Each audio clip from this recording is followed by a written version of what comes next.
আমরা মনে করছি যে বর্তমান সংবিধানটা হাইব্রিড অবস্থায় আছে। এটা কি জীবিত, এটা কি মৃত, এটা কি পালিত হচ্ছে, এটা কি অমান্য করা হচ্ছে, এরকম অনেকগুলো বাস্তবতা আছে।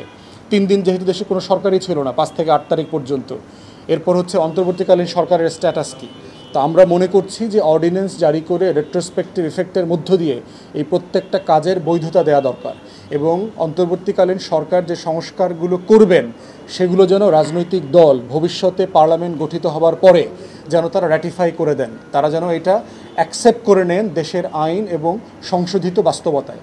এটা না করলে পরবর্তীতে তারা কিন্তু বিপদে পড়তে পারে। তাই অর্ডিন্যান্স জারি করে রেট্রোস্পেক্টিভলি এটাকে বৈধতা দিতে হবে।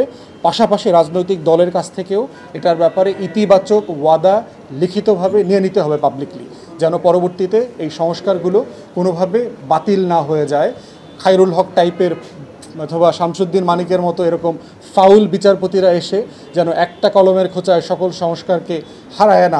যারা দায়ী তাদের বিচারের মুখোমুখি করা দরকার। মিথ্যা মামলা হেনস্থা করা, যাচ্ছে তাই কাজ করবার মধ্য দিয়ে কাউকে প্রতিহিংসা স্বীকার করাইলে দিন শেষে তারা সবাই পিছনের দরজা দিয়ে বের হয়ে যাবে বলে আমরা আশঙ্কা করছি এবং এটা হইতে দেয়া যাবে না, কোনোভাবে হইতে দেওয়া যাবে না। প্রশ্ন দেখতে পাচ্ছি আমরা এখনও শৃঙ্খলা ফিরে আসে নাই। খালেদা জিয়াকে 5টা মামলা থেকে মুক্ত করা হয়েছে, আমরা স্বাগত জানাই, কিন্তু এত দেরি হলো কেন?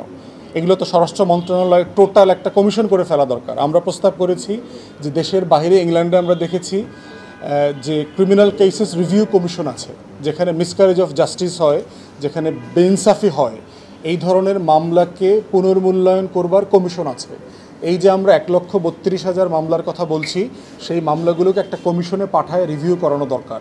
কারণ এর ভিতরে অনেক খারাপ আসামিও কিন্তু আছে। কারণ গাড়ি তো জ্বলছে, বাসে তো আগুন কেউ না কেউ লাগাইছে, হয়তো সবাই আসামি না, মির্জা ফখরুল আগুন লাগায় নাই, অন্য কেউ লাগাইছে, আওয়ামী লীগের লোকটা লাগাইছে, যুবদলের লোক লাগাইছে, অথবা যুবদল সাইজা ছাত্রলীগের কর্মী আসছে, কেউ তো গাড়িতে আগুন লাগাইছে, তার তো বিচার হতে হবে। কিন্তু আপনি জাতীয় নেতৃবৃন্দকে যেভাবে হেনস্থা করছেন সেগুলো রিভিউ করতে হবে, একটা প্রসেসের ভিতর থেকে করতে হবে। না হলে যেটা হবে যে আওয়ামী লীগ কিন্তু পুনর্বাসিত হয়ে যাবে বিভিন্ন ফর্মে।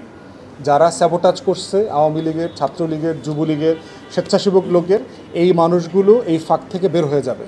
এই জন্য আমরা চাই একটা প্রসেসের ভিতর থেকে এই মামলাগুলো রিভিউ হোক, কমিশনের মাধ্যমে এটা হোক, এবং মিথ্যা মামলা যেন পুলিশ আর না করে এই জায়গাতে একটা আইনি মেশার নেওয়া দরকার। এই যে লক্ষ লক্ষ মিথ্যা মামলা করেছে, পুলিশকে রিফর্ম করা দরকার, এই জায়গাগুলোতে তারা যেন দায়িত্ব না নেয়।